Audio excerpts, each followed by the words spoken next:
নমস্কার, আমি অর্পিতা। নমস্কার, আমি ইন্দ্রাণী। শুরু করলাম বিয়ন্ড পলিটিক্স, যুক্তি, তর্ক আর গপ্প। মাঝে মাঝে মনে হয় মোদিজি না থাকলে দেশটা ভেসে যেত, আমাদের যে কি হতো। আমার একেবারেই উল্টোটা মনে হয়। স্বাধীনতার পর থেকে দেশ যে বিশাল কিছু কাজ করছে তা নয়, কিন্তু অনেক সরকার এসেছে, তারা কিছু না কিছু কাজ করেছে, শিল্প বেড়েছে, বাণিজ্য বেড়েছে। বিশ্বে কেউ আমাদের চিনত? কোথায় ছিলাম আমরা? এখন বিদেশে গেলে মানুষ বলে, ও ইউ আর ফ্রম ইন্ডিয়া। তাই নাকি? খুব বেশি দূরে যেতে হবে না, আমাদের পড়শি দেশ নেপাল, মালদ্বীপ, বাংলাদেশে চলে যা, বুঝতে পারবি। আমাদের উন্নতি দেখে ওদের হিংসে হয়। আসল কথাটা বলো, আগে আমাদের ভারতকে কে চিনত? জওহরলাল নেহরুর নাম শুনেছিস? আমাদের দেশের প্রথম প্রধানমন্ত্রী। পৃথিবীতে যে কজন রাষ্ট্রনায়কের লেখা বই বিক্রি হয় তাদের তালিকার ওপরে নাম থাকে নেহরু। উনি বই লিখেছেন, কিন্তু দেশের জন্য কি করেছেন? গান্ধীজি ধরে প্রধানমন্ত্রী করে দিয়েছেন, ব্যাস। এসব হোয়াটসঅ্যাপ ইউনিভার্সিটিতে শেখানো হয়, তাই তো? তাহলে আসল তথ্যটা জানা যাক, একটু ইতিহাসের তথ্যটা বোঝার চেষ্টা কর। আপনাদের জন্য রইল সেই প্রতিবেদন, দেখুন। 47 সাল, দেশের মানুষের খাদ্য চাই, অসংখ্য উদ্বাস্তু, মাথার উপর ছাদ চাই, ওধারে চীনের আস্তিনে ছুরি, এধারে দুর্ভিক্ষ।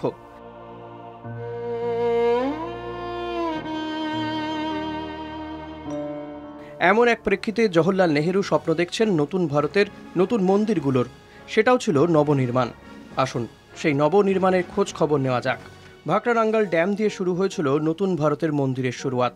তারপর ভারত হেভি ইলেকট্রনিক্স লিমিটেড, ভেল, all India institute of medical science, AIIMS, life insurance corporation of India, ONGC, oil and natural gas company, national library of India, national institute of ডিজাইনের রূপরেখা তৈরি হলো। কাজও শুরু করলো ওই জওহরলাল নেহরুর সময়। কেন্দ্রীয় বিদ্যালয়, ইস্পাত কারখানা, ভিলাই, রাউরকেল্লা, দুর্গাপুর, বিশাল উদ্যোগ, লক্ষ মানুষের চাকরি। আর মজার কথা, তখন আমাদের 1 ট্রিলিয়ন ইকোনমিও নয়, কিন্তু এই সব হচ্ছে রাষ্ট্রের টাকায়, আর আজ সেসব বিক্রি করা হচ্ছে। আর যা কিছু হচ্ছে তা হচ্ছে আদানি, আম্বানি বা তাদের মতো 2-4টে হাউসের জন্য।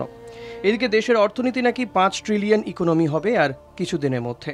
নেহেরু সঙ্গে নিলেন মহারথীদের, হোমি জাহাঙ্গীর ভাবা, বিক্রম সারাভাই, পিসি মহালানাবিশ, ভার্গিস কুরিয়েন, এস ভটনাগর, সিডি দেশমুখ, এক একজন এক এক দিকপাল। শুরু হলো ইসরোর পরিকল্পনা। ইন্ডিয়ান স্ট্যাটিস্টিক্যাল ইনস্টিটিউট নতুন করে সাজানো হলো। প্রথম জেনারেশন কম্পিউটার এলো সেখানে। পঞ্চবার্ষিকী পরিকল্পনা শুরু হলো। অনুপ্রেরণা নেতাজি সুভাষচন্দ্র বসু। প্ল্যানিং কমিশন তৈরি হলো। সেই নেহেরু মাত্র 17 বছর পরে 1964-তে যখন মারা যাচ্ছেন, তখন 30শে মে দ্য ইকোনমিস্ট পত্রিকাতে লেখা হচ্ছে, throughout the long years of his premiership he retain his magical grip on the great masses of people. তিনি দেশের নতুন মন্দিরের নির্মাণের দায়িত্ব নিয়েছিলেন।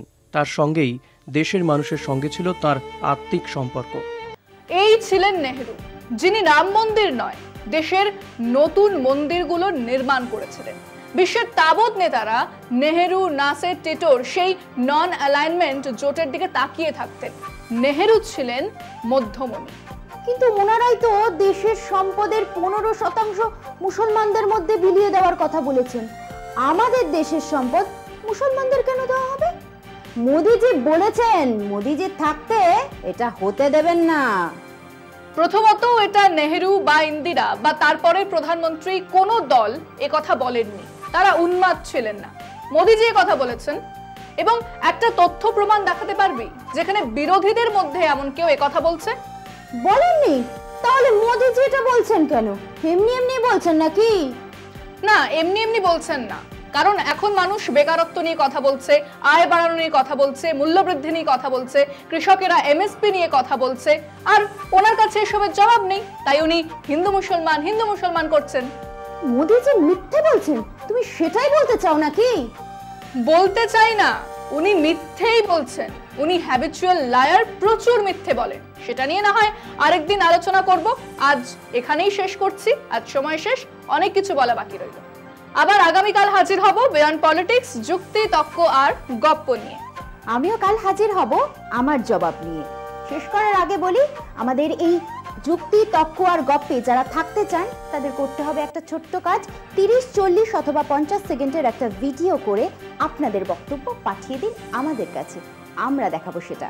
এবং হ্যাঁ, ভিডিওটি যেন 50 সেকেন্ডের বেশি না হয়, ফোনটা হরাইজন্টালি ধরতে হবে, তারপর কাউকে রেকর্ড করতে দিন, পাঠিয়ে দিন সেই ভিডিও।